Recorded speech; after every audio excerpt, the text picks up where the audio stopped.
বাংলাদেশের বোলিং আক্রমণের দুই ভরসা সাকিব আল হাসান ও মোস্তাফিজুর রহমান। সম্প্রতি বল হাতে তাদের সময়টা ভালো যাচ্ছে না। কারো মতে সাকিব মোস্তাফিজের বলের ধার কমে গেছে, তবে তারা আবারও ছন্দে ফিরবেন এমন প্রত্যাশা সবার। কাল পবিত্র ঈদের দিন আইসিসির কাছ থেকে দারুণ এক সুখবর পেলেন সাকিব মোস্তাফিজ। টি-20 বোলারদের তালিকায় এখন সেরা 10-এ রয়েছেন বাংলাদেশের দুই বোলার। তালিকায় মুস্তাফিজের অবস্থান 6-এ আর সাকিবের অবস্থান রয়েছে 9 নম্বরে। মুস্তাফিজের নামের পাশে জমা আছে 695 রেটিং পয়েন্ট আর সাকিবের সংগ্রহ 648 রেটিং পয়েন্ট।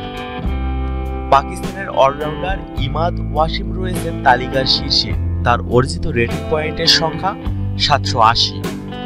টি-20 অলরাউন্ডার তালিকায় শীর্ষেই আছেন সাকিব আল হাসান। বাংলাদেশি এই তারকার পুঁজি 354 রেটিং পয়েন্ট। সাকিবের ঠিক পরের অবস্থানে রয়েছেন গ্ল্যান ম্যাক্সওয়েল। ওজি এই অলরাউন্ডারের সংগ্রহ 344।